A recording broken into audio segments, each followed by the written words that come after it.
अत हल चष्टी व्रत कथा। राजा युधिष्ठिर ने श्री कृष्ण भगवान से कहा, हे भगवान, हे देवकी नंदन, आपने तीनों लोकों के हित के लिए पृथ्वी पर जन्म लिया है, अतएव मुझ पर कृपा कीजिए। अपने पुत्र अभिमन्यु के मर जाने पर सुभद्रा भी बड़ी दुखी हुई। शोक से पीड़ित होकर वह जी नहीं सकती। हे देव, इसी प्रकार स्त्रियों में श्रेष्ठ द्रौपदी भी अपने 5 पुत्रों के नाश होने पर दिन रात प्रतिदिन दुखी हो रही है। हे यदुकुल श्रेष्ठ, अभिमन्यु की भार्या के गर्भ की संतान भी अस्त्र के तेज से दग्ध हो रही थी, क्योंकि अति दुष्ट अश्वत्थामा ने इस गर्भ को बिल्कुल निस्तेज कर दिया। इस प्रकार संसार में संतति के शोक से उत्थान हुआ। ऐसा घोर महादुख हो रहा है। पिता अपने पुत्र जन्म को तभी सफल जानता है जब उसके पुत्र चिरंजीवी, दीर्घ आयु और आरोग्य हो, उसकी संतान उत्तम हो। हे देवेश, उस दान या व्रत को बतलाइए जिसके करने से संतान शोक के दुख से माता पिता पीड़ित न हो। भगवान श्री कृष्ण ने कहा, यदि उत्तरा एक अपूर्व व्रत को करे तो उसका मृत पुत्र भी जीवित हो जाएगा, इसमें कोई संदेह नहीं है। राजा युधिष्ठिर ने कहा, हे भगवान, इस व्रत की क्या विधि है? इसके कौन देवता है? किस काल में किया जाता है? किस स्त्री ने यह व्रत किया था जिससे यह प्रसिद्ध हुआ? श्री कृष्ण भगवान ने तब कहा, सुभद्रा का एक राजा था, उसकी रानी का नाम सुवर्णा था। उसको हस्ती नाम दृषाद पुत्र उत्पन्न हुआ। इसने अपने नाम पर हस्तिनापुरी बसाई। यह बालक एक दिन धाय के साथ गंगा जी के तीर पर गया। जल से खेलता हुआ वह बालक बाल भाव में जल में चला गया। वहां एक मगर उसको पकड़कर गहरे पानी में ले गया। इस समाचार को सुनकर पुत्र दुख से दुखी रानी सुवर्णा ने क्रोध के मारे धाय के पुत्र को जलती अग्नि में फेंक दिया और फेंकने के बाद अपने पुत्र को याद करती हुई बड़ा विलाप करने लगी। राजा भी दुख से व्याकुल हो गया। धाय पुत्र शोक दुख से व्याकुल होकर जंगल में चली गई। कुशा और पलाश से पूर्ण जंगल में मध्या के समय शिव जी की पूजा करने लगी। उसने वहां प्राणियों से वर्जित सुनसान मंदिर में महादेव जी, कार्तिकेय भगवान, पार्वती तथा गणेश की पूजा की। धाय प्रतिदिन इन देवताओं का ध्यान करती थी तथा तृण, धान्य और महवे का भोजन करती थी।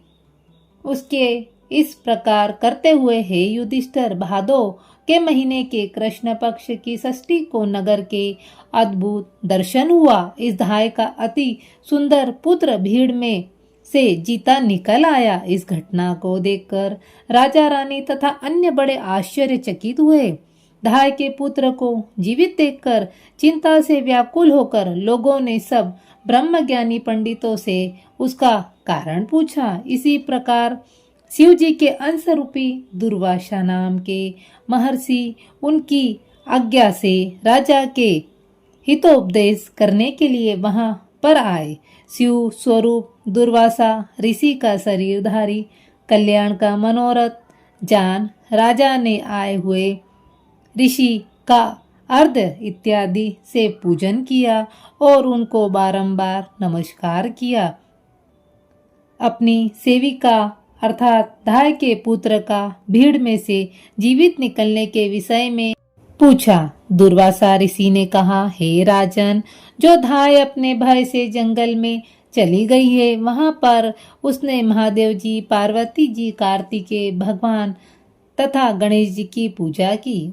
उसी का ऐसा फल है। हे राजा, आप दोनों को भी वहीं पर आज चले जाना चाहिए। वहां जाकर हे महीपाल, आप इस व्रत के महाफल को ग्रहण कीजिए।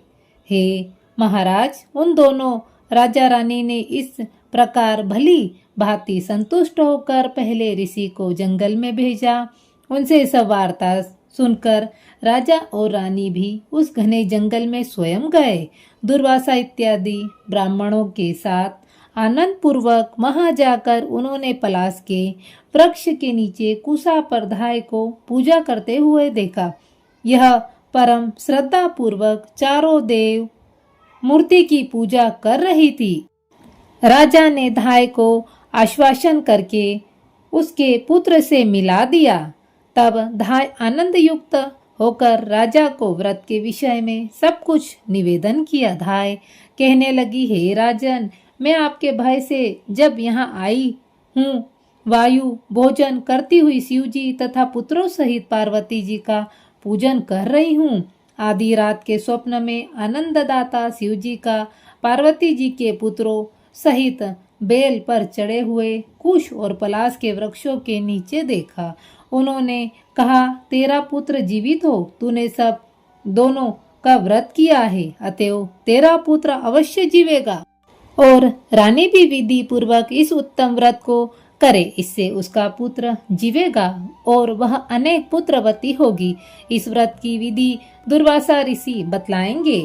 दुर्वासा ऋषि ने कहा, हे राजन, भाद्र पक्ष महीने की कृष्ण पक्ष की षष्ठी आने पर उस दिन नियम पूर्वक प्रातः काल स्नान करके मनुष्य व्रत को करे। क्रोध और लोभ त्याग कर इस व्रत के नियम का पालन करते हुए जब तक संपूर्ण करने की निर्मित जीवों की पद्धति अर्थात उसके मार्ग को न लाए और मध्यांतर के समय मित्रों के साथ पुत्र युक्त होने की मन में अभिलाषा करते हुए पलाश और कुश के नीचे शिव जी, पार्वती जी, गणेश जी तथा स्वामी कार्तिकेय इन चारों देवताओं की मूर्ति बनाकर नीचे लिखे मंत्रों से इनका भोजन करे और भक्ति भाव चित्त से इनका सब देवताओं का नाना प्रकार की धूप तथा उसके बाद उत्तम पुष्पों से पूजन करे। शिव जी की प्रार्थना मंत्र का भावार्थ सौभाग्य रूप धारण करने वाले, 5 मुख वाले, त्रिशूल धारण करने वाले तथा यदि मृगी, महाकाल इत्यादि गुणों से युक्त शंभु शिव जी को नमस्कार। पार्वती जी की प्रार्थना के मंत्र का अर्थ शिवा हर कांता प्रकृति श्रेष्ठ हेतु सुख और सौभाग्यदायिनी गौरी और धात्री को नमस्कार।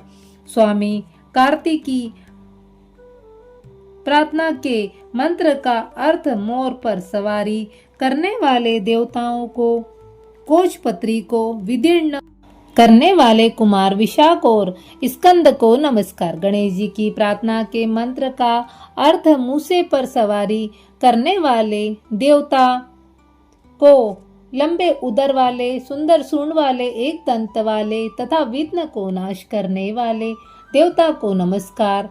दीपक, चंदन, धूप तथा नाना प्रकार के नैवेद्य से पूजन करके गाजे बाजे से ब्राह्मणों के साथ घर आवे तथा उस दिन महुए के फूलों के साथ समा का चावल भोजन करे और भैंस का दूध, दही, मठा तथा घृत का भोजन करे।